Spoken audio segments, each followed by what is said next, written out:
Parte final. Você tiraste meu sítio. De agora em diante, só será um ajudante meu. Mas se sente inclinado para a rebelião, a outra terra terá que te largar. Durante 350 anos da terra, estiveram brigando os irmãos na terra dos estreitos. Durante 350 anos, esteve a terra no caos, houve diferenças entre os irmãos. Então, Enki, o pai de ambos, disse a Ninjishzida: pelo bem da paz, parte para outras terras. Ninjishzida optou por ir a uma terra de além dos oceanos, com um grupo de seguidores se foi ali. 650 anos da Terra era nesse momento a conta, mas nos novos domínios, onde a Ninjishzida lhe chamou a Serpente Alada, começou uma nova conta própria. Na Terra dos Dois Estreitos se estabeleceu a segunda região sob o senhorio do Marduk. Nos anais da primeira região lhe chamou Magan, terra do Rio das Cascatas. Mas, para a gente da segunda região, quando as línguas se confundiram, se lhe chamou a partir de então Enlia, a terra marrom, escura. Na nova língua chamou os Anunnaki-Neteru, os vigilantes guardiães. Marduk foi adorado como região autônoma, o brilhante. A Enki lhe venerou como Ptah, o construtor. A Ninjishzida se renomeou como Teuti, o medidor divino. Para apagar sua memória, região autônoma substituiu sua imagem no leão de pedra pela de seu filho Assar. Região autônoma fez que o povo contasse por 10, não por 60. Também dividiu o ano em 12, substituiu a observação da lua pela observação do sol. Enquanto sob o senhorio do Teuti se restabeleceram as antigas cidades do norte e cidade do sul, Marduk/região autônoma uniu em uma só cidade da coroa as duas terras, a do norte e a do sul. Um rei, um descendente do Neteru e terrestre, designou ali. Mena foi seu nome. Onde as duas terras se encontram e o grande rio divide, região autônoma fundou uma cidade do cetro. Deu-lhe esplendor para ultrapassar Alquiche, na primeira região, e a chamou de Mena-Nefer, a beleza da Mena. Para honrar a seus maiores, região autônoma construiu uma cidade sagrada. Para honrar ao rei de Nibiru a chamou Ano. Ali, sobre uma plataforma, erigiu uma morada-templo para seu pai Enki-Ptah, seu ápice, dentro de uma alta torre. Saía para o céu como um foguete afiado. Em seu santuário, região autônoma depositou a parte superior de sua barca celestial, e a chamou Bene Bene. Era aquela na qual tinha viajado do planeta dos inumeráveis anos. No dia de Ano Novo, o rei realizava as cerimônias como sumo sacerdote. Unicamente nesse dia, entrava sozinho na profunda sala da estrela, ante o Bene Bene punha as oferendas. Para beneficiar a segunda região, Ptah deu à região autônoma todo tipo de me. O que sei eu que você não saiba? Perguntou-lhe o pai a seu filho. Deu à região autônoma todo tipo de conhecimento, menos o de reviver aos mortos. Como um grande dos 12 celestiais, Ptah atribuiu à região autônoma a constelação do signo do Carneiro. Ptah regulou o fluxo da água do Api, o grande rio do país, para a região autônoma e seu povo. Não demorou para chegar a abundância aos férteis chãos, homens e gados se multiplicaram. Os líderes se animaram com o êxito da segunda região. Procederam a estabelecer a terceira região. Decretaram fazê-la domínio de Inanna, tal como lhe tinha prometido.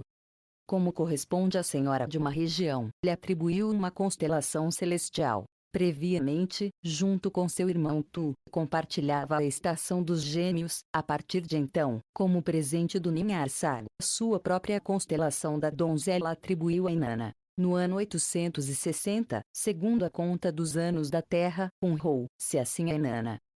Longe, nas terras orientais, além das 7 cadeias montanhosas, estava a terceira região.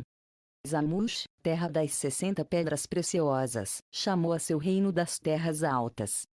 Arata, o reino arborizado, estava localizado no vale de um grande rio sinuoso. Na grande planície, as pessoas cultivavam cereais e pastoreavam o gado. Também se construíram 2 cidades com tijolos de barro, encheram-nas de celeiros. Como exigia o decreto de Enlil, o senhor Enki, senhor da sabedoria, designou uma nova língua para a terceira região. Um novo tipo de signos de escritura elaborou para ela, em sua sabedoria. Enki criou para Arata uma língua de homem até então desconhecida. Mas Enki não deu os dos reinos civilizados à terceira região. Que Inanna compartilhe com a nova região que obteve para o Anunnaki. Declarou Enki. Narada, Inanna designou um pastor-chefe, era parecido a seu amado Dumuzi. Inanna viajava em sua nave celeste do Anunnaki Arata, voava sobre montanhas e vales. Tinha em muita estima as pedras preciosas dos Amush, levava com ela lápis lazuli puro até o Anunnaki. Naquele tempo, o reino Anunnaki era Enmerkar, era o segundo em reinar ali. Foi ele que expandiu as fronteiras do Anunnaki, por suas glórias se exaltou a Inanna. Foi ele que cobiçava a riqueza da Arata, tramou conseguir a supremacia sobre Arata. Enmerkar despachou em direção a Arata um emissário para exigir as riquezas de Arata como tributo. Sobre as 7 cadeias montanhosas, cruzando terras ressecadas e, depois, empapado pelas chuvas, o emissário foi até Arata, repetiu-lhe palavra por palavra ao rei de Arata as exigentes palavras de Enmerkar. O rei de Arata era incapaz de entender sua língua, soava-lhe igual ao zurro de um burro. O rei de Arata deu ao emissário um cetro de madeira no que tinha inscrito uma mensagem. A mensagem do rei pedia que o Anunnaki compartilhasse com Arata Usme, como presente real para o Anunnaki. Se carregou muitos burros com cereais, foram com o emissário até o Anunnaki. Quando Enmerkar recebeu o cetro inscrito, ninguém compreendeu sua mensagem em Anunnaki. Levou da luz à sombra, levou da sombra à luz. Que classe de madeira é esta? Perguntou. Depois, ordenou que a plantassem no jardim. Passaram 5 anos, passaram 10 anos, do cetro cresceu um arbusto, era um arbusto de sombra. O que faço? Perguntou-lhe o frustrado Enmerkar a seu avô Utu. Utu intercedeu com a celestial Nisaba, senhora dos escribas e da escritura. Nisaba ensinou a Enmerkar a inscrever sua mensagem em uma tabuleta de argila, era na língua da Arata. A mensagem se entregou por mão de seu filho Banda. Submissão ou guerra? Dizia. Inanna não abandonou Arata, Arata não se submeterá ao Anunnaki. Disse o rei da Arata. Se o Anunnaki desejar a guerra, que se encontrem um guerreiro e um guerreiro. Melhor ainda, trocaremos tesouros pacificamente. Que o Anunnaki desceu-me em troca das riquezas da Arata. No caminho de volta, levando a mensagem de paz, Banda caiu doente, seu espírito lhe deixou. Seus camaradas se levantaram o pescoço, estava sem fôlego de vida. No Monte Urum, no caminho da Arata, Banda foi abandonado à sua morte, o Anunnaki não recebeu as riquezas de Arata, Arata não obteve os do Anunnaki. Na terceira região, a humanidade civilizada não floresceu de todo. Sinopse da 13ª tabuleta, surgem cidades reais com recintos sagrados para os deuses. Os semideuses servem como reis e sacerdotes em palácios e templos. Marduk promete a seus reais seguidores uma vida eterna. No mais além em Sumer, Inanna estimula a crença na ressurreição. Augúrios celestiais e oráculos preditórios ganham partidários. Marduk proclama a chegada da Era do Carneiro como seu signo. Ningishzida constrói observatórios de pedra para mostrar o contrário. Insurreições, guerras e invasões desestabilizam as terras elelitas. O emissário misterioso aparece a Enlil, predisse-lhe uma calamidade. Dá instruções a Enlil para que selecione um homem digno que lidere a sobrevivência. Enlil escolhe a Idrum, vástago de uma família real sacerdotal. Os exércitos postos em pé por Nabu intentam conseguir o controle do espaçoporto. Desautorizando a Enki, os deuses recorrem às armas de terror. Ninurta e Nergal arrasam o espaçoporto e as cidades picadoras. A deriva nuvem nuclear leva a morte a tudo no Sumer. O deus dos montes e o homem. 13ª tabuleta, na terceira região, a humanidade civilizada não floresceu de todo. Inanna desatendeu o que se o havia confiado. Em seu coração, cobiçava outros domínios, não os que lhe tinham concedido. quando, na conta de 1000 anos, retirou a realeza ao Nuki. Quem tivesse previsto a calamidade que ia acontecer ao final do próximo milênio? Quem poderia prever o desastre? Quem podia predizer que, em menos de 1/3 do char, ia cair uma calamidade desconhecida? Inanna daria início ao amargo fim. Marduk, como região autônoma, emaranharia-se com o destino. Ninurta e Nergal liberariam com suas próprias mãos o inexprimível final. Porque Inanna não ficou satisfeita com os domínios que lhe tinham concedido? Porque seguiu sem perdoar ao Marduk. Viajando entre o Nuki e Arata, Inanna não se sentia gratificada, estava inquieta. Ainda chorava a seu amado Dumuzi, seu desejo de amor seguia sem apagar-se. Quando voava, via a imagem trêmula do Dumuzi chamando-a nos raios do sol. Pela noite, lhe aparecia em visões sonhos. Voltarei. Dizia-lhe. Lhe prometia as glórias de seus domínios na terra dos dois estreitos. No recinto sagrado do Nuki, Inanna estabeleceu uma casa para o prazer noturno. Este digno atraía com enganos e doces palavras aos jovens heróis na de seus bodas. Prometia-lhes larga vida e um ditoso futuro. Ela imaginava que seu amante era Dumuzi. A manhã seguinte, a todos lhes encontrava mortos na cama de Inanna. Foi então quando o herói Banda, ao que lhe tinha dado por morto, regressou ao Nuki vivo. Banda tinha retornado de entre os mortos por graça de Utu, de cuja semente era. Milagre! Milagre! Gritou Inanna excitada. Meu amado Dumuzi volta para mim. Namorada de Inanna se banhou a Banda, com uma bandagem lhe sujeitou um manto com franjas. Dumuzi, amado meu! Chamou-lhe. Atraiu-o até seu leito, enfeitada com flores. A manhã seguinte, quando viu que Banda estava vivo, Inanna gritou alegre. Pôs em minhas mãos o poder de não morrer, através de mim se concedeu a imortalidade. Depois, Inanna decidiu chamar-se a si mesmo deusa, implicava o poder de imortalidade. Nannar e Ningal, os pais de Inanna, não estavam satisfeitos com sua proclamação. Enlil e Ninurta ficaram desconcertados com as palavras de Inanna. Utu, seu irmão, ficou pensativo. Não é possível reviver aos mortos. Disseram-se entre si em Kin-Arsag. Nas terras de Kinji, o povo elogiava a boa fortuna que tinham. Os deuses estão entre nós, eles podem abolir a morte. Assim se dizia uns aos outros entre o povo. Banda sucedeu a seu pai a mercar no trono do Nuki. Lugal, homem grande, foi seu título. A deusa Ninsun, da semente de Enlil, tomou para que fora seu marido, o herói Gilgamesh, filho de ambos, sucedeu a Lugal Banda no trono de Nuki. À medida que passavam os anos e Gilgamesh se fazia maior, falava a sua mãe Ninsun da vida e a morte, se perguntava sobre a morte de seus antepassados, apesar de ser descendentes dos Anunnaki. Os deuses morrem? Perguntou a sua mãe. Também eu, ainda sendo em 2/3 partes divino, subirei a um muro como um mortal? Perguntava a ela. Enquanto viva na terra, a morte de um terrestre te confundirá. Dizia-lhe Ninsun a seu filho. Mas se te leva ao Nibiru, obterá ali uma larga vida. Ninsun pediu ao Tu, o comandante, que se levasse a Gilgamesh ao Nibiru. Incessantemente o pediu Ninsun ao Tu, um dia atrás de outro rogou. Que vá Gilgamesh ao lugar de aterrissagem. Aceitou por fim o Tu. Para lhe guiar e lhe proteger, Ninhursag elaborou um idêntico de Gilgamesh. Enkidu, como por Enki criado, lhe chamou, não era nascido de ventre, não tinha sangue em suas veias. Gilgamesh viajou com seu camarada Enkidu até o lugar de aterrissagem. O Tu fiscalizou seu progresso com oráculos. Na entrada do bosque de cedros, um monstro que cuspia fogo lhes bloqueou o caminho.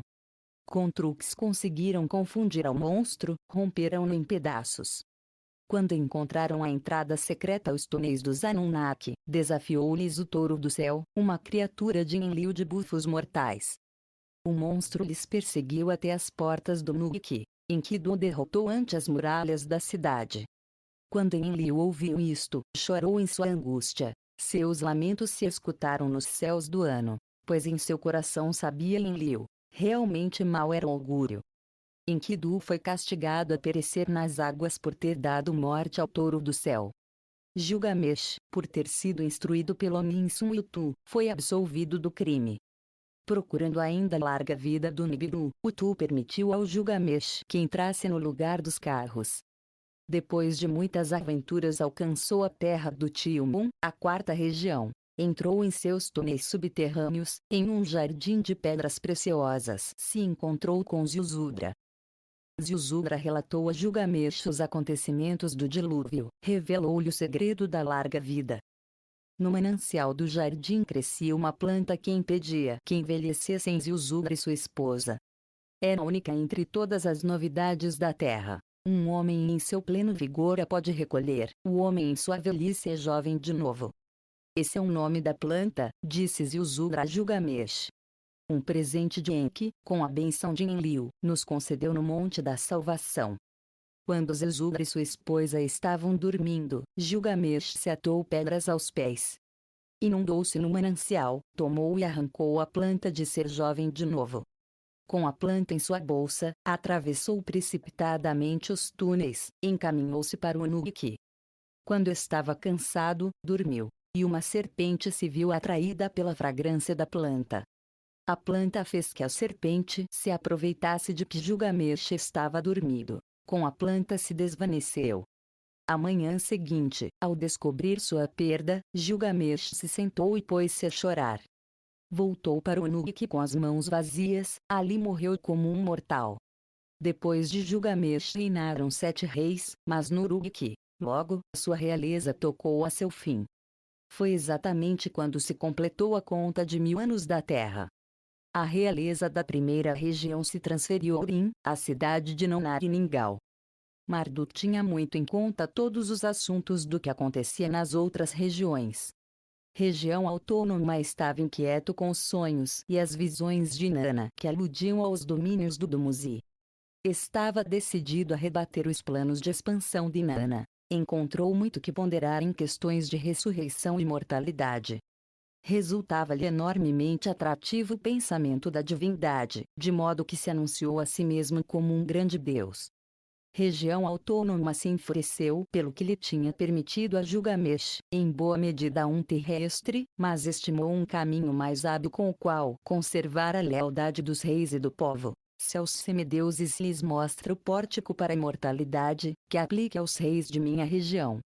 Assim se disse Marduk, conhecido com o nome de região autônoma na segunda região, que os reis de minha região, que sejam descendentes do Neteru, viajem ao Nibiru na outra vida. Isto decretou região autônoma em seu reino. Ensinou aos reis a construir tumbas orientadas a oeste, lhes ditou um comprido livro aos escribas, sacerdotes, nele se descrevia com detalhe a viagem a outra vida. No livro se contava como chegar ao Duat, o lugar dos navios celestiais, como, dali, por meio de uma escada ao céu, viajar até o planeta imperecível, da planta da vida comer, beber até não poder mais das águas da juventude. Região autônoma lhes falou com os sacerdotes da chegada dos deuses à terra. O ouro é o esplendor da vida. Disse-lhes. É a carne dos deuses. Disse região autônoma aos reis. Deu instruções aos reis para fazer expedições ao Abzu e aos domínios inferiores para obter ouro. Quando os reis de região autônoma conquistaram pela força das armas terras que não eram suas, invadiu os reinos de seus irmãos, fez nascer e crescer neles a ira. O que está tramando Marduk? Perguntavam-se os irmãos entre si, que vem a nos pisotear? Apelaram a seu pai Enki. Aptar, seu pai, região autônoma não escutou. Região autônoma ordenou aos reis de Magan e Melua que capturassem todas as terras adjacentes. O plano de seu coração era ser o senhor das 4 regiões. A terra é minha, para que a governe. Assim, inflexivelmente, falou com seu pai. Vem agora o relato de como Marduk declarou sua própria supremacia e construiu Babeli, e de como Inanna, ao mando de reis guerreiros, fez correr sangue e permitiu sacrilégios. Depois de que se transferisse a realeza desde Unuki a Urim, Nannar e Ningal sorriram sobre o povo.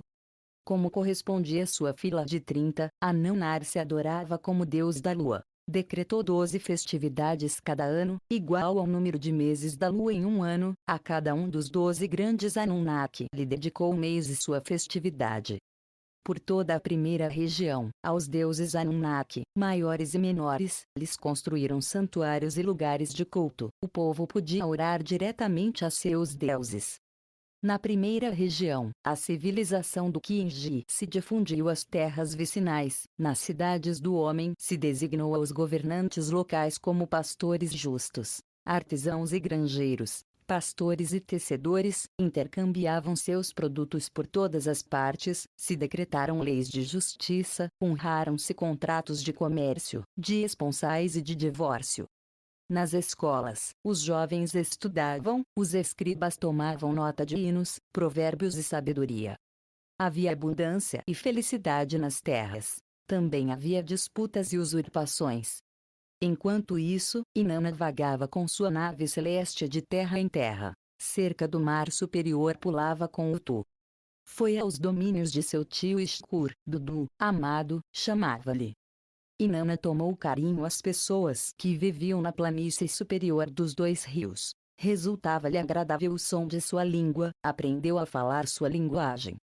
Eles a chamavam pelo nome do planeta Laama em sua língua, Estar, a sua cidade, Unuki, chamaram Uruk. Dudu, como Haddad, pronunciavam em sua linguagem.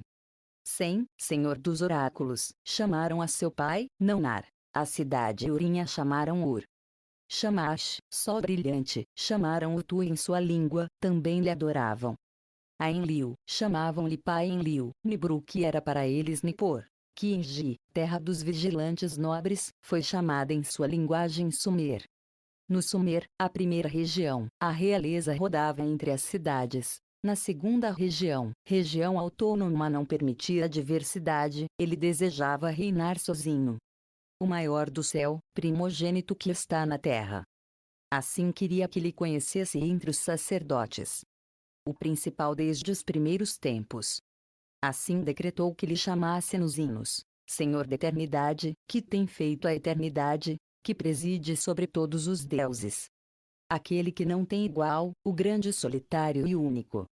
Assim se situava a si mesmo Marduk, como região autônoma, por cima de todos os outros deuses, por si mesmo se atribuía seus poderes e atributos. Sou como Enlil quanto a senhorio e decretos, como Nimurta na enxada e o combate, como Haddad pelo raio e o trovão, como Naunar por iluminar a noite, como Utu sou Shamash, como Nergal reino sobre o mundo inferior. Como Gibil, conheço as profundidades douradas, de onde cobre e prata vêm. Como Ningishzida, mando sobre os números e sua conta, os céus falam de minha glória. Os líderes Anunnaki se alarmaram enormemente com estas proclamações. Os irmãos de Marduk falaram com seu pai Enki. Nergal transmitiu a Nimurta suas preocupações. O que é que passa? Disse Enki a seu filho Marduk. Inauditas são suas pretensões. Os céus falam de minha supremacia. Respondeu-lhe Marduk a seu pai Enki. O touro do céu, signo da constelação de Enlil, foi morto por seu próprio descendente. Nos céus, a era do carneiro, minha era, está chegando. Os augúrios são inequívocos. Em sua morada, no Eridu, em que examinou o círculo das 12 constelações, no primeiro dia da primavera, o começo do ano, observou-se atentamente o amanhecer. Aquele dia se elevou o sol nas estrelas da constelação do Touro. No Nibruki e no Urim, Enlil e Naunar fizeram as observações. No mundo inferior, onde tinha estado a estação dos instrumentos, Nergal testemunhou os resultados. O tempo do carneiro ainda é remoto, segue sendo a era de Touro de Enlil. Em seus domínios, Marduk não se abrandava em suas afirmações. Nabu lhe ajudou, não enviou seus emissários aos domínios, para anunciar às pessoas que seu tempo tinha chegado. Os líderes Anunnaki apelaram a Ningishzida, como ensinar ao povo a observar os céus. Em sua sabedoria, Ningishzida desenhou estruturas de pedra. Nimurta e Ishkur lhes ajudaram a as erigir. Nas terras povoadas, perto e longe, ensinaram às pessoas como observar os céus, mostraram às pessoas que o sol seguia saindo na constelação de Touro. em que observava com pesar estes acontecimentos, analisava de que forma o fado lhe estava dando um giro imprevisto à ordem legítima. Depois de declararem-se a si mesmos deuses, os Anunnaki ficaram dependentes do apoio da humanidade. Na primeira região, os Anunnaki decidiram unificar as terras com um único líder, desejavam um rei guerreiro. Confiou a Inanna, a adversária de Marduk, a tarefa de encontrar um homem adequado. Inanna indicou a Enlil um homem forte ao qual tinha conhecido e amado em suas viagens. Arbacad, comandante de 4 guarnições, era seu pai, sua mãe era uma suma sacerdotisa. Enlil lhe deu cetro e coroa. Shahrukhin, regente justo, designou-lhe Enlil.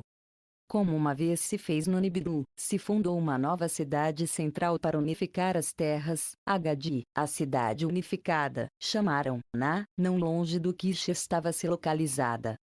Enlil deu poderes ao Shahrukhin. Inanna acompanhava seus guerreiros com armas de brilhantismo. Todas as terras, desde o mar inferior até o mar superior, renderam obediência a seu trono. Suas tropas se estacionaram nos limites da 4ª região, para protegê-la.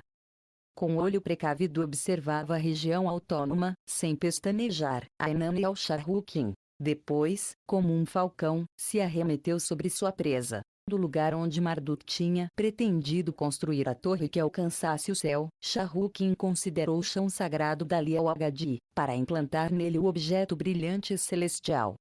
Enfurecido, Marduk se equilibrou sobre a primeira região. Com Nabu e seus seguidores chegaram ao lugar da torre. Do chão sagrado sou o único possuidor, por mim se estabelecerá um pórtico dos deuses. Assim, veementemente, anunciou Marduk, deu instruções a seus seguidores para que desviassem o rio. Levantaram diques e muralhas no lugar da torre, construíram o Eságio, casa para o Deus Supremo. Babili, o pórtico dos deuses, chamou a Nabu em honra a seu pai. Marduk se estabeleceu no coração do Edim, em meio da primeira região. A fúria de Inanna não teve limites. Com suas armas infligiu a morte aos seguidores de Marduk. O sangue do povo, como nunca antes na terra, corria como rios. Até o irmão Marduk, Nergal, chegou ao Babili, para lhe persuadir de que abandonasse Babili pelo bem do povo. Esperemos pacificamente os verdadeiros sinais do céu, disse-lhe Nergal a seu irmão. Marduk aceitou partir, viajou de terra em terra para observar os céus. Amun, o invisível, chamou a região autônoma a partir de então na 2ª região. Durante um tempo se aplacou Inanna, 2 filhos do Shahrukhin foram seus pacíficos sucessores. Depois, subiu ao trono do Agadi o neto do Shahrukhin, Naram-Sen, amado por Sen, lhe chamou. Na primeira região, Enlil e Nimurta estavam ausentes, tinham ido às terras de além dos oceanos. Na 2ª região, região autônoma não estava, viajava como Marduk por outras terras. Inanna viu a oportunidade em suas mãos para fazer-se com todos os poderes, ordenou ao Naram-Sen que se apoderasse de todas as terras. Deu instruções ao Naram-Sen para que partisse contra Magan e Melua, domínios de Marduk. Naram-Sen cometeu o sacrilégio de cruzar a 4ª região com um exército de terrestres, invadiu Magan, tentou entrar no selado Ekur, casa que como uma montanha é. Enlil se enfureceu com seus sacrilégios e suas transgressões. Lançou uma maldição contra Naram-Sen e Agadi. Naram-Sen morreu pela picada de um escorpião. Por mandato de Enlil foi aniquilada Agadi. Isto aconteceu na conta de 1500 anos da Terra.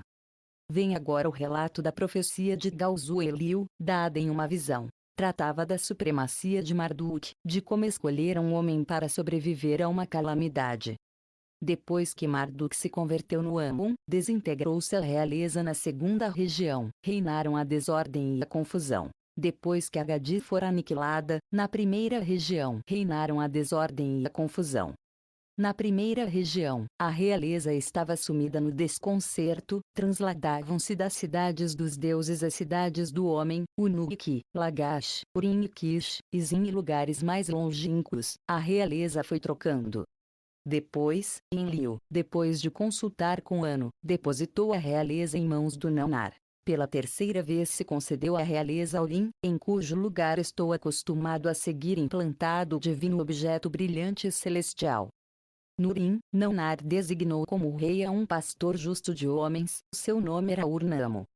Urnamo estabeleceu a igualdade nas terras, fez por fim a violência e os conflitos, em todas as terras flui abundante a prosperidade. Foi naquele tempo que, durante a noite, Enlil teve uma visão. Apareceu-lhe a imagem de um homem, era brilhante e resplandecente como os céus. Aproximou-se e ficou de pé junto ao leito de Enlil. Então reconheceu Enlil a Galzu, o do cabelo branco. Sustentava na mão esquerda uma tabuleta de lápis lazuli. Nela estavam desenhados os céus estrelados. Os céus estavam divididos nos 12 signos das constelações. Galzu os assinalava com a mão esquerda. Galzu deixou de indicar ao touro para assinalar ao carneiro. 3 vezes repetiu o movimento. Depois, na visão sonho, Galzu falou e disse a Enlil: o tempo justo da benevolência e da paz virá seguido pela maldade e o derramamento de sangue. O carneiro de Marduk substituirá o touro de Enlil em 3 porções celestiais. Aquele que a si mesmo se declarou como Deus Supremo se apoderará da supremacia na terra. Por decreto do fado, acontecerá uma calamidade como nunca ocorreu. Como nos tempos do dilúvio, terá que escolher um homem justo e digno, por ele e por sua semente se preservará a humanidade civilizada, tal como pretende o Criador de tudo. Assim disse Galzu, o emissário divino, a Enlil na visão sonho. Quando Enlil despertou da visão sonho noturna, não havia nenhuma tabuleta junto a seu leito. Era um oráculo do céu, ou imaginei tudo em meu coração? Perguntava-se Enlil a si mesmo.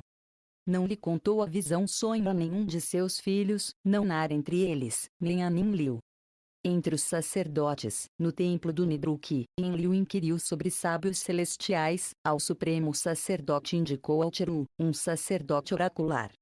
Era descendente do Ibru, neto do Arbacad, pertencia à 6ª geração de sacerdotes do Nibruki, estavam casados com as filhas reais dos reis do Urim. Vê o templo de Nanar Nurim, observa o tempo celestial nos céus. 72 anos da terra é a soma de uma porção celestial. Toma cuidadosa nota do passo de 3 delas. Assim disse Enlil ao Alteru, o sacerdote, fez-lhe contar o tempo profetizado. Enquanto Enlil refletia sobre a visão sonho e seus portentos, Marduk ia de terra em terra. As pessoas iam falando de sua supremacia, ganhar seguidores era seu objetivo.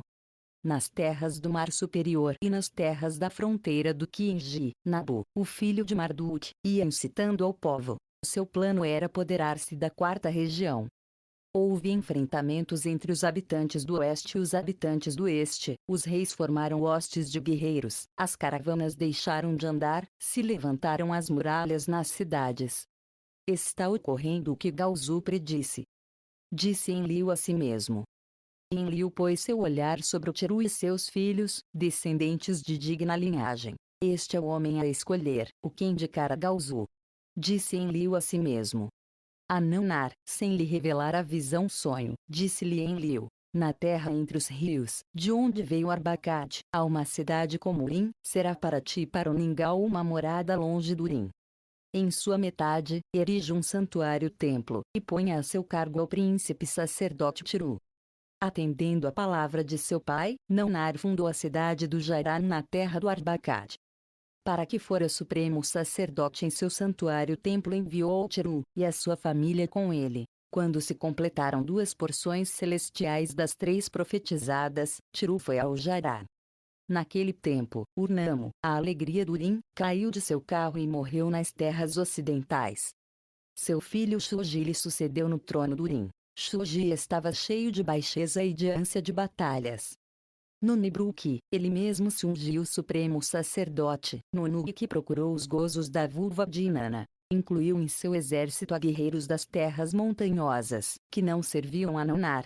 Com sua ajuda, invadiu as terras ocidentais. Ignorou a santidade do centro de controle de missões. Na sagrada 4ª região pôs seu pé, rei das 4 regiões se declarou a si mesmo. Enlil se enfureceu pelas profanações, em que Enlil falaram sobre as invasões. Os soberanos de sua região ultrapassaram todos os limites. Disse-lhe com rispidez Enki a Enlil. Marduk é a fonte de todos os problemas. replicou Enlil. Guardando para si ainda a visão sonho, Enlil voltou sua atenção sobre o Tiru. Enlil tinha posto o olhar sobre o Ibrum, o filho maior do Tiru. Hiram era de ascendência principesca e valente, e estava familiarizado com os segredos sacerdotais. Enlil mandou Ibrum proteger os lugares sagrados e permitir as ascensões e descidas dos carros. Logo que Ibrum partiu do Jairal, chegou Marduk a essa cidade. Ele também tinha observado as profanações, considerava-as como as dores de parto de uma nova ordem. Desde o Jairal, nas soleiras do Shumer, planejou seu golpe final. Desde Jairal, situado ao fio dos domínios do Shkur, dirigiu o levantamento dos exércitos. Depois de passar 24 anos terrestres de estadia no Jairal, Marduk, com lágrimas nos olhos, fez uma chamada ao resto dos deuses, fossem quais fossem seus ascendentes. Confessando suas transgressões, mas insistindo em seu senhorio, lhes disse assim: ó deuses do Jairal, ó grandes deuses que julgam, conheçam meus segredos. Enquanto me rodeio a bandagem, recordo minhas memórias. Eu sou o divino Marduk, um grande deus. Em meus domínios sou conhecido como região autônoma. Por meus pecados fui ao exílio, às montanhas fui, por muitas terras perambulei, desde onde o sol se eleva até onde o sol fica fui, até a terra do Shkur cheguei. No meio de Jairá naninhei durante 24 anos, em seu templo procurei um augúrio. Até quando? Pedi um augúrio no templo a respeito de meu senhorio. Seus dias de exílio terminaram. Dirijo meu oráculo no templo. Ó grandes deuses que determinam os fados, deixem que me encaminhe à minha cidade, que estabelece em meu templo haja uma morada imperecível, que instale um reino Babeli, que se reúnam em minha casa todos os deuses Anunnaki, aceitem minha aliança.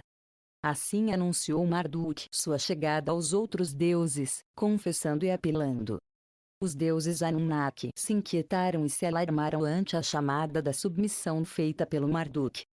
Enlil convocou a todos a uma grande assembleia para tomar conselho. Todos os líderes Anunnaki se reuniram em Nibruk. Também foram Enki os irmãos de Marduk.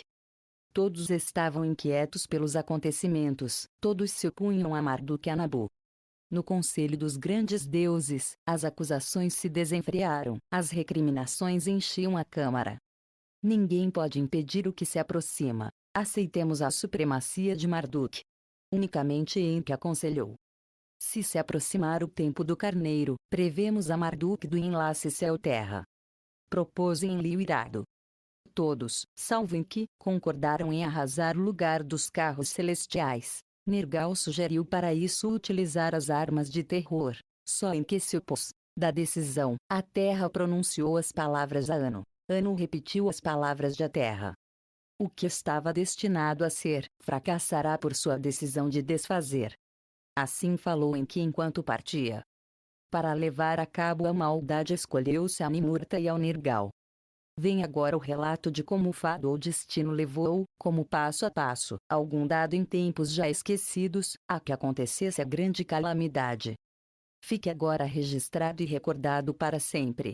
Quando se tomou a decisão de usar as armas de terror, Enlil guardava 2 segredos para si. A ninguém, antes que se tomasse a terrível decisão, revelou-lhe Enlil o segredo da visão sonho do Gaozu. A ninguém, até que se tomou a fatídica decisão, tinha-lhe revelado Enlil seu conhecimento do lugar onde se ocultava o terror.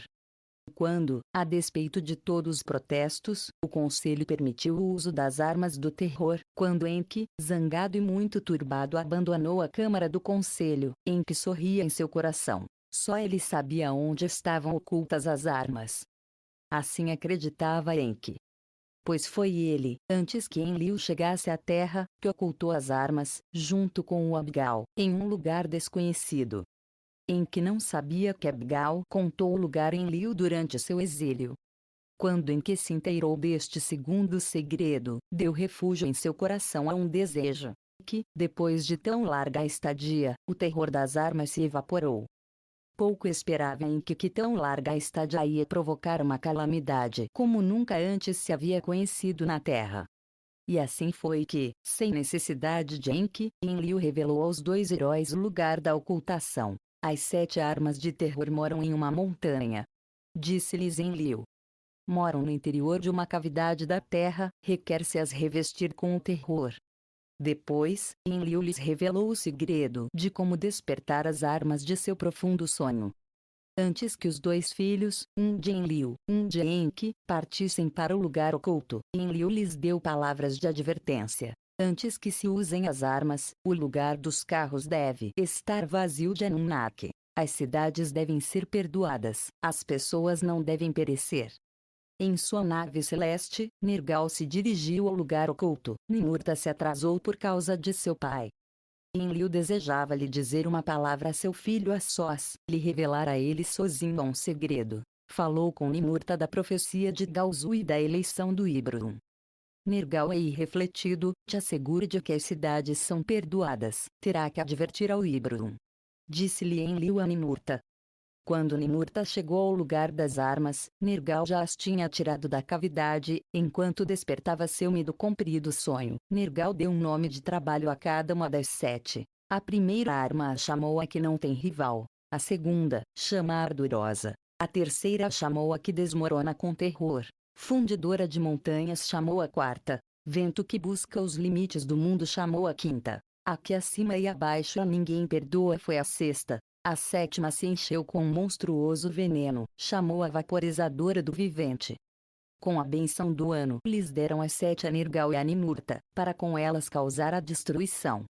Quando Ninurta chegou ao lugar das armas de terror, Nergal estava disposto para destruir e aniquilar. Eu matarei ao filho, eu aniquilarei ao pai. Gritava Nergal com ares de vingança. As terras que cobiçam se desvanecerão, destruirei as cidades picadoras. Valente Nergal, destruirá o justo com o injusto? Perguntou-lhe Ninurta a seu camarada. As instruções de Enlil são claras. Eu levarei o rumo aos objetivos selecionados, você me seguirás detrás. A decisão dos Anunnaki me é conhecida. Disse Nergal a Ninurta. Ambos esperaram o sinal de Enlil durante 7 dias e 7 noites. Tal como era sua intenção, quando terminou sua espera, Marduk voltou para Babili, em presença de seus seguidores, providos com armas, declarou sua supremacia. A conta de anos terrestres era então de 1736. Naquele dia, naquele fatídico dia, Enlil enviou o sinal a Ninurta. Ninurta partiu para Monte Machu, depois dele ia Nergal. O monte e a planície, no coração da quarta região, inspecionou Ninurta dos céus. Com o coração encolhido, fez um sinal a Nergal. Fique aí. Assinalou-lhe. Então, Ninurta soltou dos céus a primeira arma de terror. Com um resplendor, o topo do monte Machu se rachou, as vísceras do monte se fundiram em um instante. Sobre o lugar dos carros celestiais liberou a segunda arma. Com o resplendor das 7 sóis, as rochas da planície se converteram em uma ferida chorreante. A terra se sacudiu e se desmoronou, os céus se obscureceram depois do resplendor. A planície dos carros se cobriu de pedras queimadas e trituradas. De todos os bosques que tinham rodeado a planície, só 3 troncos ficaram em pé. Feito! Exclamou Ninurta da nave celeste, seu divino pássaro negro. Do controle que Marduk e Nabu tanto cobiçavam lhes privou para sempre. Então, Nergal desejou emular a Ninurta. Seu coração lhe urgia a Sirerra, o aniquilador. Seguindo o meio-fio do rei, voou até o verde vale das 5 cidades. Nergal planejava esmagar o verde vale onde Nabu estava convertendo as pessoas, e esmagá-lo como um pássaro enjaulado. Sobre as 5 cidades, uma atrás de outra, Erra enviou uma arma de terror dos céus, destruiu por completo as 5 cidades do vale, converteram-se em desolação. Com fogo e enxofre foram arrasadas, tudo o que ali vivia se converteu em vapor. Com tão terríveis armas, as montanhas se vieram abaixo, a barreira que continha as águas do mar se partiu, as águas do mar se derramaram no vale, o vale ficou alasgado pelas águas. Quando as águas se derramaram sobre as cinzas das cidades, elevou-se o vapor para os céus. Feito! Gritou Erra em sua nave celeste. No coração do Nergal já não havia vingança. Inspecionando sua maligna obra, os 2 heróis ficaram confundidos com o que viram. Os resplendores foram seguidos pelo obscurecimento dos céus, depois ficou a sopra-tormenta. formando redemoinhos dentro de uma escura nuvem. Um vento maligno levava a penumbra dos céus. Com o transcurso do dia, o sol desapareceu sobre o horizonte com a escuridão. Com a noite, um pavoroso resplendor desenhava suas bordas. Fez desaparecer a lua quando saía. Quando chegou o amanhecer do dia seguinte, do oeste, do mar superior, ficou a soprar um vento de tormenta. A nuvem marrom escura se dirigiu para o oeste. Para as terras habitadas se estendeu a nuvem. Ali aonde chegava, trazia sem misericórdia a morte a tudo o que vive. Do vale de sem compaixão, engendrada pelos resplendores, a morte foi transportada para o Sumer. Ninurta e Nergal deram a voz de alarme a Enlil e Enki. Implacável, o vento maligno leva a morte a todos. Enlil e Enki transmitiram o alarme aos deuses do Sumer. Escapem! Escapem! Gritaram a todos. Que se disperse o povo. Que o povo se oculte. Os deuses fugiram de suas cidades, como pássaros assustados escaparam de seus ninhos. Os habitantes das terras caíram sob as garras do vento maligno. Inútil foi sua carreira. Sigilosa era a morte, atravessava os muros mais grossos como as águas de uma inundação. Não havia porta que pudesse lhe deixar fora, nem ferrolho que pudesse lhe impedir o passo. Aqueles que, detrás de portas fechadas, ocultaram-se dentro de suas casas, como moscas caíram. Aqueles que fugiram às ruas, nas ruas amontoaram seus cadáveres. Os peitos cheios de cuspes e os carros, as bocas transbordantes de saliva e espuma. Quando o vento maligno apanhava as pessoas sem ser visto, suas bocas se empapavam em sangue. Lentamente soprou o vento maligno sobre as terras, cruzou do oeste a este sobre planícies e montanhas. Tudo o que vivia, depois dele ficava morto e moribundo, a gente e o gado pereciam por igual. As águas se envenenaram, nos campos se murchou toda a vegetação. Desde o Erido no sul até o Cipar no norte, o vento maligno arrasou o país. Babili, onde Marduk tinha declarado a supremacia, livrou-se do vento maligno. Sinopse da 14ª tabuleta. Babili, o centro eleito por Marduk, sobrevive à calamidade. Enki o vê como um augúrio de inevitável supremacia de Marduk. Enlil reflete sobre o passado, o fado e o destino. Aceita a supremacia de Marduk, retira-se a terras distantes. Os irmãos se despedem emocionalmente. Enki vê o passado como uma guia para predizer o futuro. Decide tomar nota de tudo para a posteridade. Convocou o escriba Indubsar. Representação babilônica de um resplandecente. 14ª tabuleta. Marduk, Babili, onde Marduk tinha declarado a supremacia, livrou-se do vento maligno. Todas as terras ao sul de Babili foram devoradas pelo vento maligno. Também alcançou o coração da segunda região.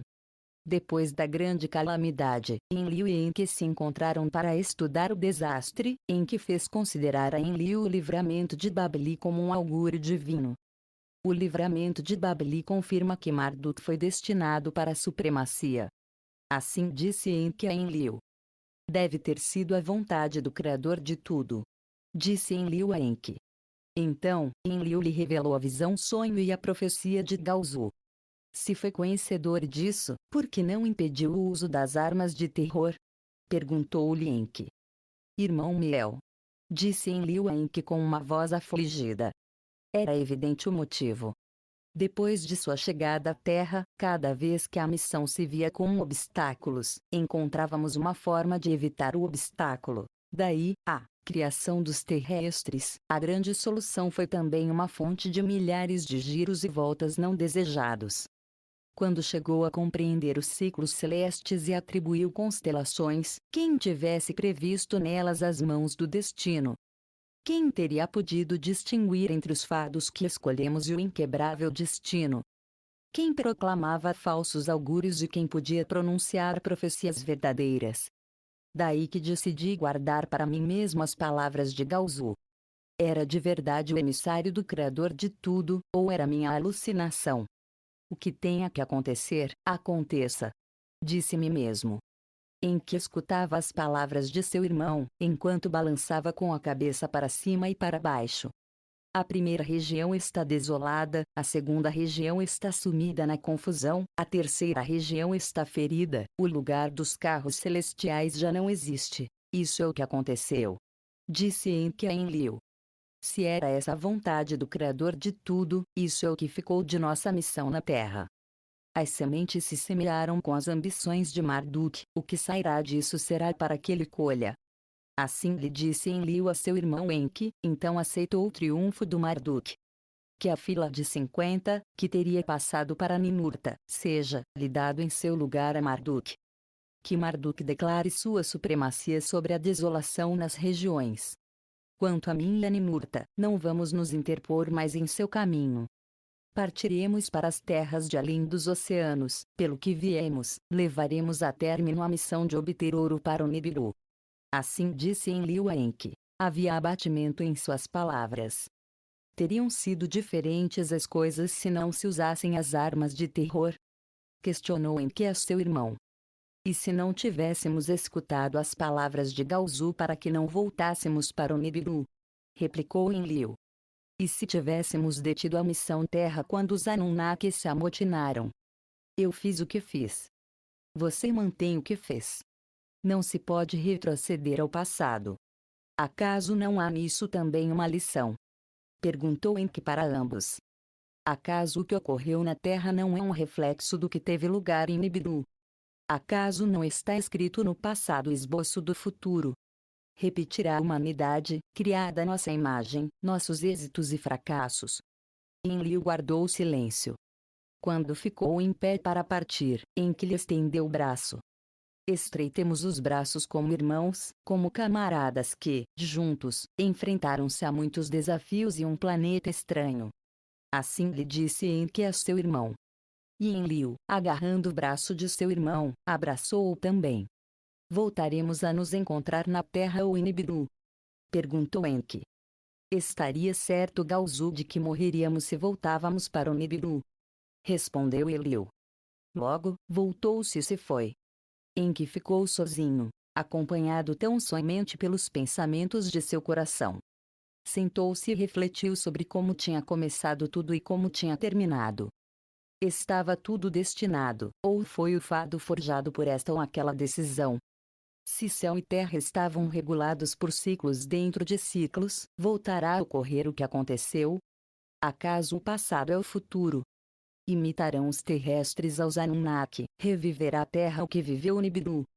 O primeiro a chegar será o último a partir. Assediado por seus pensamentos, Enki tomou uma decisão. De todos os acontecimentos e decisões, começando desde o Nibiru até este dia na Terra, tomará nota, para que seja um guia para as gerações futuras. Que a posteridade, no tempo que designe o destino, leia o registro, recorde o passado, compreenda o futuro como profecia, que o futuro seja o juiz do passado. Estas são as palavras de Enki, primogênito de Anu de Nibiru. 14ª tabuleta. As palavras do Senhor Enki. Escritas da boca do grande Senhor Enki, nenhuma palavra perdida, nenhuma palavra escondida, pelo escriba mestre Endubsar, um homem de Eridu, filho de Udbar. Pelo Senhor Enki, com larga vida foi agraciado. Este livro foi digitalizado para distribuição livre e gratuita através da digitalização, revisão e edição eletrônica de Nascav, 3 de janeiro 2004, 17:20 www.11argentina.com